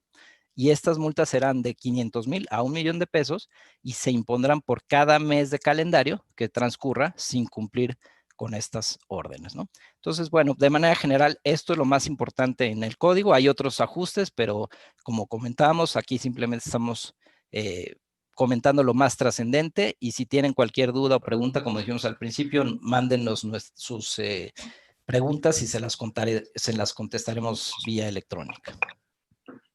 Gracias, Diego. Pues continuando con los temas, en cuestión de Ley Federal de Derechos, no sé si se dieron cuenta ustedes, en la Ley de Ingresos se estableció un porcentaje bastante importante de incremento en relación con derechos y aprovechamientos. Bueno, primordialmente, pues esto proviene de un ánimo del gobierno de decir que son industrias en las cuales pues no se han pagado quizás los derechos que se debieron de haber pagado por estar explotando alguna mina o algún material. Entonces, en ese sentido, lo que se precisa ahora es que son sujetos obligados tanto quienes tienen una concesión minera como los que adquieren los derechos para su explotación. Y en ese sentido, además, establecen que ya no se va a poder, hay una mecánica en la cual pues te podías acreditar un derecho con otro para poder determinar el total de derechos por pagar. En ese sentido, para efectos de la determinación del derecho especial sobre minería, ahora por el ejercicio 2021, toda vez que posteriormente ya no se va a poder acreditar solamente el 50% de los pagos definitivos por concepto de derecho sobre minería. Entonces, para determinar este derecho especial, anteriormente podías acreditar, el 2021 vas a poder acreditar solo el 50% y a partir del 2022 se elimina el acreditamiento de dicho derecho, por lo tanto hay que pagar más. En eso se traduce. Y no serán deducibles para la determinación del derecho especial sobre minería los activos intangibles que permitan la explotación de bienes del dominio público. Entonces, en otras palabras, pues de alguna u otra manera se incrementa la base, hay que pagar más impuesto y de ahí que vemos pues un incremento en lo que se estima de recaudación. En relación con el siguiente tema, es en relación con los derechos que hay que pagar por el uso y aprovechamiento de bandas de frecuencia. Esto es pues todo lo que viene en relación con las bandas de frecuencia para lo que es la tecnología 5G. La tecnología nos alcanza, nos quieren controlar, ¿verdad? Y en ese sentido, pues la tecnología 5G ya está a la vuelta de la esquina y pues ahorita de alguna otra manera se establece como tal una cuota que está basado en kilohertz y hay unas tablas, hay una forma de determinarlo, pero como incentivo pues te dicen que todas las concesiones otorgadas hasta el 30 de enero del 2021, el correspondiente derecho se paga el 1 de enero del 2024 y aquellas concesiones otorgadas a partir del 1 de diciembre de 2021 se pagan a partir del 1 de enero de 2025. Esto, pues, de alguna u otra manera es un nuevo derecho, tiene este incentivo que al final del día pues, va a representar una recaudación mayor para las autoridades, ¿no? Y no quisimos dejar de mencionarlo. En relación con la resolución miscelánea que esperamos que ya todos ustedes la hayan estudiado, quisiéramos nada más resaltar algunas reglas o que se derogaron o bien que fueron adicionadas. Y en ese sentido hablo en el campo de lo que tiene que ver con las entidades extranjeras y figuras jurídicas extranjeras transparentes fiscales. Como ustedes saben, inicia ya la vigencia del artículo 4A que habla del tratamiento que hay que darle a las entidades extranjeras o figuras extranjeras y que pues anteriormente la transparencia se reconocía en otros artículos y se complementaba con ciertas reglas. Este concepto hoy pasa exclusivamente a la ley, anteriormente estaba también en miscelánea, y por eso se deroga. Pero esto tiene un tema muy importante, porque había una regla, la 31824, que aunque existía ya el 4A y el 4B de la ley del impuesto sobre la renta, pues me establecía la causación del ISR tratándose justamente de estas figuras extranjeras transparentes. Y esto fue un trabajo, la verdad, por ejemplo, de la Asociación Mexicana de la Mexcap, se me olvidó ahorita su nombre de capitales. Se ha venido trabajando y han logrado pues tener un avance en el reconocimiento de ciertos vehículos transparentes que ellos necesitaban para efectos de poder invertir en México. Esta regla pues les permitía, más allá de lo que establece la propia ley, pues de obtener ese beneficio para poder tener la ventaja de darle la transparencia. Existe un estímulo que nació en el año pasado, que es el artículo 205, pero para todos los que son fondos de capital privado, pues la realidad consideramos que está limitado los beneficios porque, por ejemplo, una limitación para estos fondos es que se deben de administrar en el extranjero y muchos fondos, como sabemos, se administran en México. Entonces, pues hay complicaciones en términos de cómo se va pues en su caso, a tener que cambiar el modelo de estos fondos de capital privado que pues constituyen ingresos y constituyen inversión muy importante en México. También hay otra regla que se deroga, la verdad no entiendo por qué se derogó, no cambió nada en la ley en relación con el tema de fibras, la 321.211 deja de existir y esta nos daba pues la posibilidad de no considerar incumplido el requisito de que al menos el 70% del patrimonio estuviera invertido en los bienes inmuebles o derechos o créditos que están relacionados con el arrendamiento de bienes y que el remanente se invirtiera exclusivamente en valores a cargo del gobierno federal. La realidad es que pues no sé si se les pasó, no sé qué fue lo que sucedió ahí, pero si existían fibras que estaban al amparo de esta regla, con la eliminación, pues en principio podrían caer en un incumplimiento y con ello dejar el régimen de tributación especial, con lo cual pues esto lo hace verdaderamente relevante. En lo que hace al Código Fiscal de la Federación, ya comentábamos lo de los socios o accionistas, no lo voy a comentar ahorita porque ya lo comentó Diego.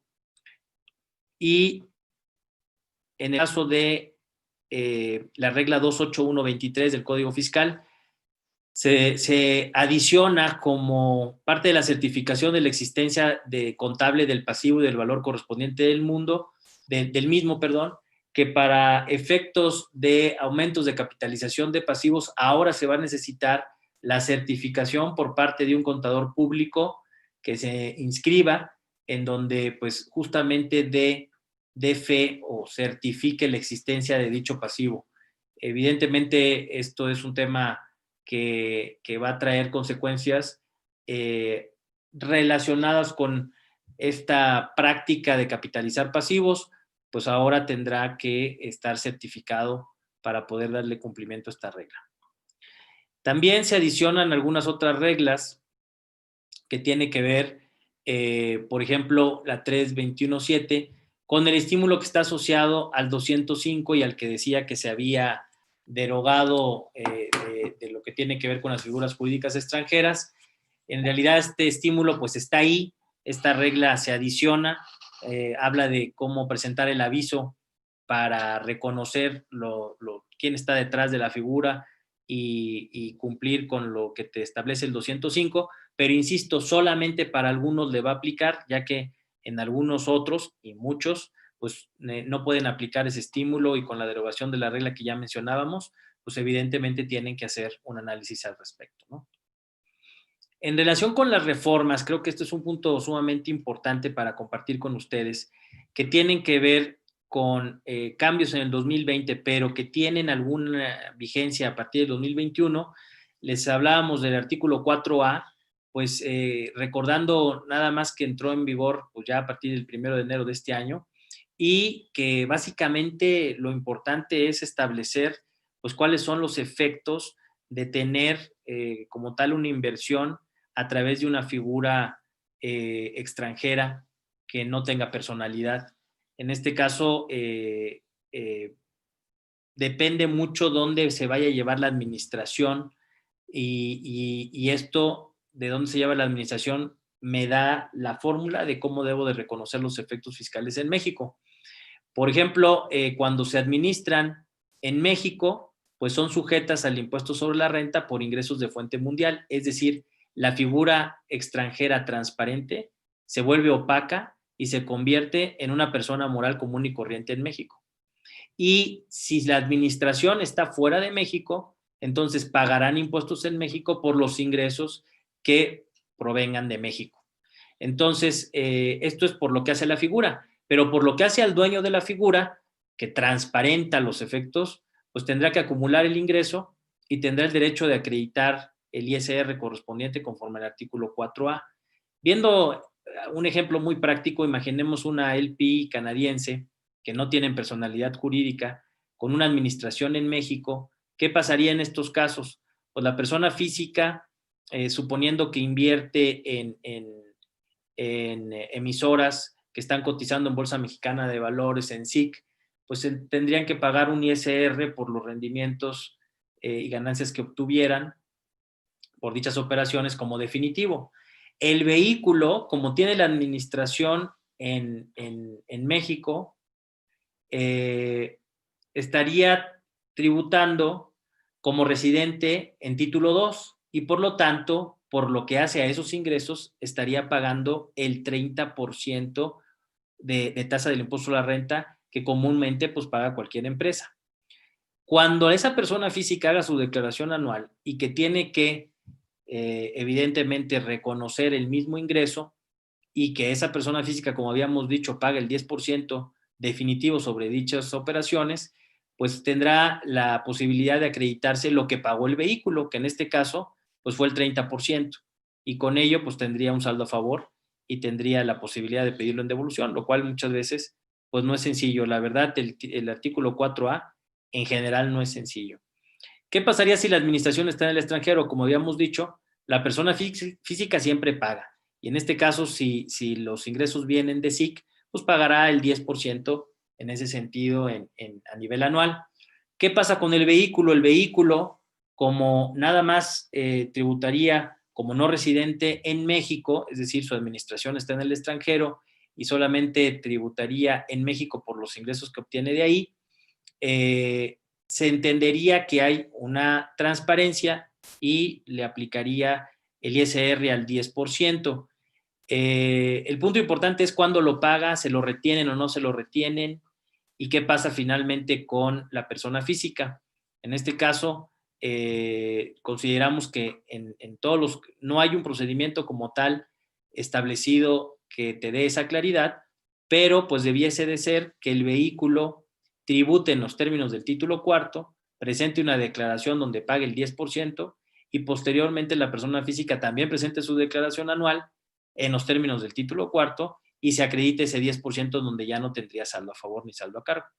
Sin embargo, pues como ven, la aplicación del artículo 4A, en tratándose de tener participaciones en vehículos extranjeros transparentes, pues va a tener que tener un análisis específico de los momentos de la acumulación y los momentos del pago del impuesto. En cuanto a el famosísimo tema de los esquemas reportables, quisiéramos compartirles lo que consideramos cuáles son los aspectos claves. El primer aspecto clave es quién es el sujeto obligado. En ese sentido, pues el sujeto obligado es el asesor fiscal, que como sabemos, pues hay una definición de asesor fiscal. Es todo aquel que asesore y que le presente un plan o un proyecto que pueda repercutir en un beneficio fiscal para un contribuyente. Pero en ese sentido, el asesor fiscal que va a estar sujeto, y aquí es donde hablamos de los aspectos claves, es aquel que sea responsable o esté involucrado en la totalidad de un esquema, o quien pone a disposición la totalidad de dicho esquema para su implementación por parte de un tercero.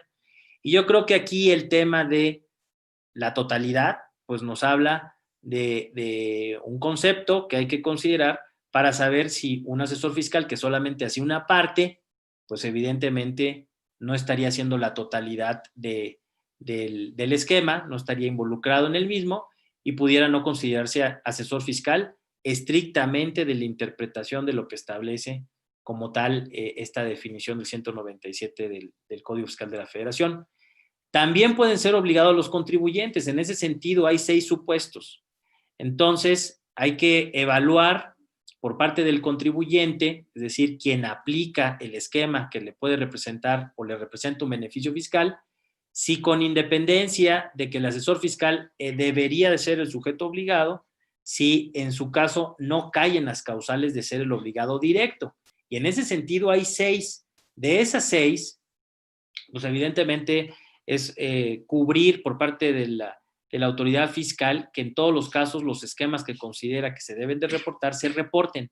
Si un asesor fiscal no participa en la totalidad, pues bueno, quiere que se lo reporte a alguien, ¿quién lo tendría que reportar? El contribuyente. ¿Cuándo lo tiene que reportar?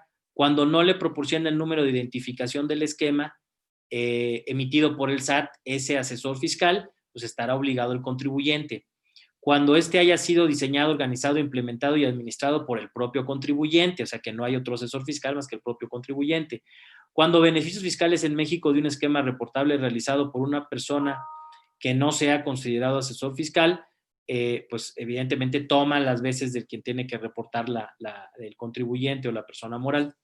Cuando el asesor fiscal sea un residente en el extranjero sin establecimiento permanente en México, cuando exista un impedimento legal para que el asesor fiscal revele el esquema reportable, hablamos ahí de algunos convenios de confidencialidad aplicables, y fíjense por acuerdo entre el asesor fiscal y el contribuyente. Y ahí lo que hemos dicho es que ¿qué prefieres? Que un asesor fiscal que va a emitir como tal pues su información, el reporte de tus operaciones, si quieres que él sea el que describe y presente, o más bien quisieras tú revisarlo y ser tú el que te pones de acuerdo con él para que se vaya el esquema en su caso que tengas que reportar, con todo el soporte y todas las consideraciones necesarias que estén dentro del control de la propia persona que recibió el beneficio fiscal. La verdad es que este último tema fue un cambio, una modificación que se hizo el año pasado y lo consideramos que pues debe de ser utilizado por parte de las empresas o del contribuyente. En ese sentido, una vez que sabemos quién es el sujeto obligado, tenemos que definir perfectamente qué es un esquema reportable. Si no es esquema reportable, pues obviamente no tengo que reportar nada. Y el artículo 199 me dice que es un plan, proyecto, propuesta, asesoría, instrucción o recomendación externada de forma expresa o tácita con el objeto de materializar una serie de actos jurídicos que genera, y aquí lo estoy correlacionando con distintos párrafos, o pueda generar la obtención de un beneficio fiscal en México. Subrayo una serie de actos jurídicos porque me parece que al decir como tal expresamente una serie de actos jurídicos, habla de pluralidad, es decir, no es un solo acto, no dice un acto o una serie de actos, habla de pues, un conjunto de actos y por lo tanto pues habría que ver si en ese esquema en particular que se parece a lo que me describe el 199 en sus 14 fracciones, se pudiese considerar una serie de actos. Y un beneficio fiscal, que al final del día también es un concepto que está asociado al concepto del esquema, pues es aquel que representa una reducción, eliminación o diferimiento temporal de una contribución. Estas son las definiciones más importantes que tenemos que hacer cuando apliquemos el análisis correspondiente a la empresa. Aquí estoy poniendo nada más 3 fracciones que son comunes y que nos hemos encontrado como que se repiten en ciertos grupos corporativos. Por ejemplo, la fracción cuarta, cuando consiste en una serie de pagos o operaciones interconectados que retornen la totalidad o una parte del monto del primer pago que forma parte de dicha serie a la persona que lo efectuó o a alguno de sus socios, accionistas o partes relacionados. Entonces, esto es, de alguna forma, unos flujos que dieron la vuelta o que se quedaron con una parte relacionada. La fracción quinta, que es, pues, aplicar un convenio para evitar la doble imposición, y te habla ahí de que aplica no nada más cuando en el otro país no están grabados los ingresos, sino cuando pudiesen estar grabados con una tasa reducida en comparación con la que tenemos en el país. Entonces sabemos, por ejemplo, que Estados Unidos tiene una tasa del 21%, pues es una tasa reducida, y si se está aplicando el tratado, pues tendríamos que ver si es un esquema reportable. Y la fracción 14, que genera muchas dudas, que es en relación a aquellas operaciones cuyos registros contables y fiscales difieren en diferencias arriba del 20%, exceptuando aquellas, nada más así lo dice la ley, que sean depreciaciones. Como ven, cada fracción tiene una particularidad muy importante, pero no podemos dejar de ver las definiciones y los conceptos que vimos anteriormente. Si un esquema es reportable, hay que entregar un mundo de información. De ahí que, pues, en un principio, pues pareciera que no queremos tener esquemas reportables. Por ejemplo, lo que se repite siempre en un esquema son diagramas que hay que poner, el país donde se ubica la contraparte, la legislación aplicable, los argumentos jurídicos, el detalle de las operaciones, la secuencia de las operaciones, si hubo auxilio de terceros tendrás que decir quién estuvo ahí, las razones de negocios que propiciaron las operaciones, las fechas que fueron o las aproximadas en caso de un ejercicio futuro, porque acuérdense que son temas que puedan ser presentes o futuros, que me represente un plan que ya me genere un beneficio o que me lo pueda generar en el futuro, y todas las partes relacionadas involucradas en dicho tema. O sea, no es cualquier entrega de información. Al respecto, a nosotros nos ha servido manejar pues una matriz en donde podamos ver la compañía, podamos conceptualizar en su caso ciertas operaciones, en qué fracciones pudieran caer, redactar cuáles son esas fracciones para efectos de tenerlo ahí a la mano, y poner 3 criterios de consideración. Si en esos criterios de consideración alguno cae en no, entonces la conclusión es que no debe de ser un esquema reportable.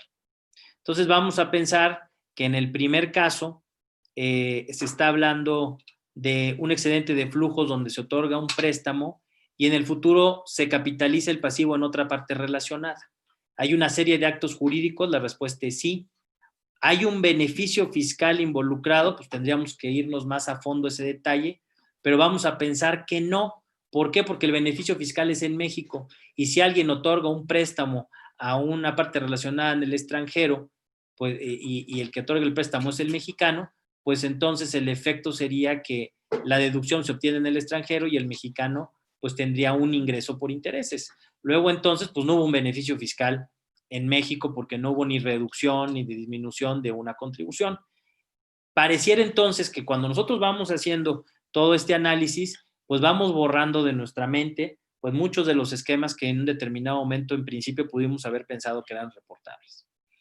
Los plazos para poder, para tener que presentar estas declaraciones, pues están ya próximos, empiezan a computarse a partir del 1 de enero del 2021, aunque es una disposición del 2020, y primordialmente quería yo mencionarles el tema de las sanciones. Las sanciones, hay una sanción que va desde 50,000 hasta 20 millones de pesos por no revelar un esquema reportable, a hacerlo incompleto o con errores. Este de incompleto con errores, pues lo hace terrible porque, pues imagínense, es un ámbito a veces un poco de subjetividad con las autoridades en términos de si está completa la información que entregue o no, pero esa es la multa que existe. Estamos hablando de hasta 20 millones de pesos. El problema es que ahí no para la sanción. En el caso de los contribuyentes, la sanción es no aplicar el beneficio fiscal que se haya determinado por efectos del esquema, y una multa que va entre el 50 al 75% del beneficio fiscal que se obtuvo o que se espera obtener. Esto lo hace, pues evidentemente en muchos casos, muchísimo más que los 20 millones de pesos. ¿Para qué se usa la información que se revela por parte de la autoridad? Pues esto como tal, pues no implica ninguna aceptación ni rechazo por parte de las autoridades fiscales, pero obviamente sí podría detonar el ejercicio de facultades de comprobación. Incluso lo más peligroso, toda vez que se encuentra correlacionado con el artículo 5A, es que derivado de que digan que no están de acuerdo con que hayas hecho este esquema o esta serie de pasos te podrían decir que te van a recaracterizar la operación. Como sabemos, y ya lo explicaba Diego, cómo aplica el artículo 5A, pues de cierta manera está totalmente e intrínsecamente relacionado con un tema de si en un esquema hay o no hay razón de negocios. Hay, pues obviamente, un monitoreo y medición de riesgos de evasión a través de esta información que entreguen los contribuyentes, y con ello también podrán hacer un intercambio de información con otros países o otras legislaciones para ver qué es lo que está pasando en ese sentido. Desafortunadamente, como en algunos otros temas, todavía el SAT no ha emitido reglas sobre la famosa regla minimis o de los mínimos de los cuales no aplica. Lo último que supimos fue que pues probablemente no iba a haber un mínimo, sino que se iba a basar en ingresos del año pasado. Con esto, pues los grandes contribuyentes, si no hubiera un mínimo, pues lo que nos preocuparía es que tendrían que revelar cualquier operación que caiga en el supuesto, y como ya vieron, pues hay multas y hay sanciones que pueden ser graves, y sobre todo, pues que no exista un mínimo, como lo existe, por ejemplo, en las operaciones relevantes de 60 millones de pesos, pues conlleva un tema de trabajo administrativo y inversión de recursos humanos y de tiempo, pues podría ser muy importante. Ojalá que sí, como lo dice la ley, exista un mínimo para que haya pues algunas operaciones que por su relevancia no se tengan que estar reportando. Y las fechas, como les decía, pues empezó el 1 de enero, y pues casi siempre hay, en todos los casos, hay que ver, hay distintas fechas, pero son 30 días. Si consideramos 30 días hábiles a partir del 1 de enero, pues vamos a caer por ahí de los primeros 10 días de febrero. Entonces hay que tener mucho cuidado, puesto que ya vieron que no es esto algo que pudiese tomarse a la ligera. En relación con la famosa limitante nueva de la fracción 32 del 28, pues siguen pendientes la emisión de reglas para el caso del cálculo consolidado para los grupos, y hay que aclarar ciertas definiciones. Una de las cuales hemos visto que ha afectado mucho a las empresas es la relativa a lo que tiene que ver con que si se excluye o no se excluye la pérdida cambiaria que deriva pues de préstamos o de operaciones de proveeduría, por ejemplo, proveedores, puesto que la pérdida cambiaria es un concepto de interés. El problema es que, pues como está estipulado en la regla, está muy abierto. Hay un concepto que no viene definido, que es que deriven de un instrumento, y ahí hay que hacer una serie de interpretaciones, pues para efectos de poder concluir en ello. Nosotros creemos que en muchos casos sí pudiese excluirse. Evidentemente es un tema de interpretación, pero hay que revisarlo en cada caso. Y bueno, pues esto ya es algo que existía desde el año pasado y se va a reconocer su efecto en la declaración anual del 2020. En relación con los decretos fronterizos norte y sur, simplemente para ustedes dejarles la información que lo que pues supone o el objetivo de estos decretos, en el caso de la frontera norte, fue ampliarlo hasta el 2024 con el objetivo de reducir la tasa de IVA del 16 al 8%, es decir, el 50%, de renta del 30% al 20%, y que pues haya un estímulo en IEPS para que los precios de las gasolinas sean más competitivos. En la zona sur, básicamente se replica lo mismo, y el concepto es que origina esto, pues que la frontera sur se vuelva un polo de atracción de inversión y desarrollo comercial y logístico internacional. Ojalá así sea. Como muchos de ustedes saben, yo soy de Chiapas y me encantaría, ¿verdad?, que Tapachula fuera un superpuerto y demás, pero me parece que más allá de los estímulos económicos, pues hace falta desarrollo, pero de infraestructura, para que entonces las empresas verdaderamente puedan tener medios de comunicación acorde a lo que se requiere para no encarecer sus precios y puedan tener un acto de comercio competitivo. En relación con la zona libre de Chetumal, es lo mismo, básicamente en tema de IVA y de impuestos sobre la renta, pero aquí sí con el aliciente de que se exentan los impuestos de importación, lo que es el IGI o el Impuesto General de Importación, y el derecho de trámite aduanero. En principio, como nos los presentan, es que este estímulo no va a ser difícil obtenerlo. Hay que presentar una solicitud, solamente se hace una vez. Hay que mandar de manera anual una renovación de la aplicación del estímulo, y los cálculos de IVA y de impuesto a la renta básicamente nada más se dejan a nivel de papel de trabajo, y pues son sencillos de aplicar conforme a la mecánica respectiva, nada más de aplicar tasas distintas. Y bueno, pues finalmente, pero no de menor importancia, la famosa reforma que está todavía en el tintero, que se presentó el 12 de noviembre, pues para nosotros es muy importante dejarlo como algo que hay que tomar en consideración y no estarse esperando hasta el final. Se reforman o se reformarían 6 leyes, todas relacionadas obviamente en el campo de lo laboral y del efecto que hay de los ingresos y de las deducciones correlativas a la nómina. Y pues hoy por hoy existe como tal un acuerdo que está dividido en órganos empresariales y de gobierno en relación a cómo debería ser esta reforma, partiendo de la base que donde sí estamos de acuerdo es que evidentemente pues hay que parar un problema nacional como se ha considerado al tema de la subcontratación mala, ¿no? Donde hay actos simulados.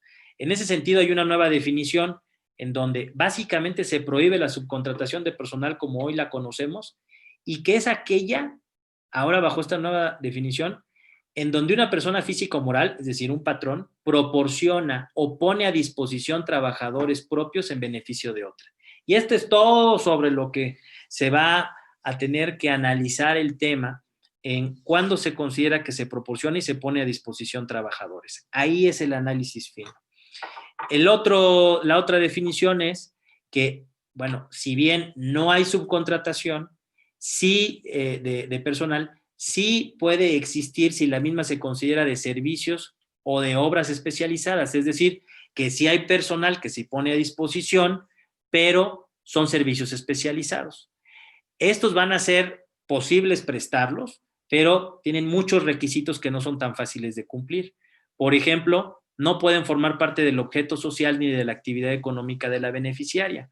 Entonces, en estos casos pensamos, por ejemplo, mucho en lo que es la industria de la construcción, en donde se subcontratan a muchas empresas pequeñas que son especialistas en otros rubros, pero su actividad económica pues sí es la construcción. Entonces, creemos que hay un problema muy importante en lo que es prohibir subcontratar ciertos trabajos especializados que para muchas compañías y en muchas industrias distintas, pues es muy difícil que los puedan conglomerar todos dentro del mismo grupo. Y pues bueno, hay toda una normativa en el caso de que pues tú vayas a pedir el permiso para que puedas subcontratar servicios especializados, que no es tan sencillo de cumplir y que tiene una estricta observancia a través del tiempo.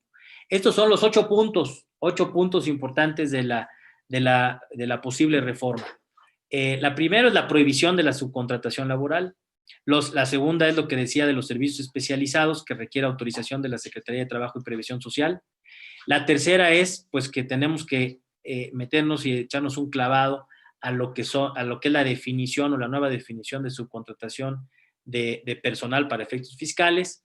La cuarta es pues que en el caso de que se considere que subcontraté personal, es para efectos de impuestos sobre la renta, el gasto correlativo es no deducible y el IVA es no acreditable. ¿Sí? Como quinto punto. Y nace un nuevo supuesto, nacería un nuevo supuesto de responsabilidad solidaria en relación a que pues todo aquel que se considere que subcontrate, pues básicamente es responsable de todos los impuestos que se hubiesen generado derivado de la nómina o de los ingresos que se obtienen y toda la carga social de ese personal que está siendo contratado directamente por un tercero. Si se considera que es un esquema simulado, es decir, como esquema simulado no estamos hablando de que dices que tienes una factura y al final del día no hiciste nada, ¿no? Aquí el esquema simulado es diferente, es el haber simulado que no eras patrón cuando sí eras patrón. Entonces, en esos casos se establecería que el delito de defraudación es calificado. Con ello, pues, todos los que saben en cuestión penal, pues tiene un tratamiento distinto, sanciones distintas, o bien no tiene alicientes que en su caso un delito de defraudación pudiese tener cuando se considera calificado, pues obviamente trae agravantes, ¿no? Y en todos los casos, que esto es impresionante, hay multas para todo, Estábamos hablando de que había 6 ordenamientos legales que se estarían reformando. Bueno, pues de esos 6 ordenamientos legales, en todos habría multas en el caso de incumplimientos. No es la intención, como les habíamos dicho, haberles puesto todos los, pues vamos a decir, detalles que tiene esta reforma, porque no sabemos al final del día cómo va a pasar. Pero lo que sí sabemos es que el presidente lo consideró como una iniciativa de ley preferente. Este concepto viene en la Constitución política y en ese sentido, se establece claramente que ciertos plazos, que básicamente estamos hablando de 30 días y 30 días en cada cámara, y en ese sentido, pues podría estarse ya teniendo una resolución final a finales de marzo. Si para ello llegamos a marzo y tenemos una resolución donde sí se aprueba, la pregunta sería, bueno, obviamente, ¿en qué términos? Y otra, ¿cuándo sería aplicable? Como se ha estado diciendo por parte de los representantes del gobierno, pues es que sería aplicable este mismo año. Entonces, yo diría que aquí, pues, obviamente estamos ante una disyuntiva importante porque dices, tomo ya acción respecto de lo que estoy viendo de cómo cambiarían las leyes sobre una mera iniciativa o me espero hasta tener en mis manos, pues, cuáles van a ser las reformas definitivas. En el entendido que el riesgo de uno u otro, pues, estaría en el momento en el que pongan la vigencia de las disposiciones. A nosotros nos parece que, pues, primordialmente todo este tema está siendo muy estricto, no tan alentador para todos aquellos que generan fuentes de empleo, conlleva una fuerte carga de análisis, de asesoría, de administración y en algunos casos, pues hasta un posible cambio de modelo de negocios. Por lo tanto, pues hay que tenerlo como uno de los puntos que hay que estarle dando seguimiento día con día, sobre todo ahora que van a estar las discusiones en las cámaras, y pues tener un plan. ¿Qué pasaría con un escenario conservador, un medio conservador, y quizás uno más agresivo, pensando como agresivo que todas estas reformas pasan tal cual están? Pues qué acciones se tendrían que tomar y qué costos, sobre todo, pues existirían al respecto. Pues bien, de parte de nosotros, esto es lo que, pues, en el tiempo que nos hemos asignado, que de acuerdo a nuestros asesores, usamos asesores también, debe de durar un seminario a través de la web. Estamos básicamente queriendo llegar a ustedes con la finalidad de generar inquietudes, dudas, en donde nosotros, pues, como siempre, estaremos pendientes y al tanto de podérselas resolver. Y les agradecemos mucho que hayan compartido con nosotros estas casi 2 horas y que ojalá que, pues, los cambios no afecten tanto al negocio de cada uno de nosotros. Gracias. Dejo. Sin más, cortamos entonces la transmisión.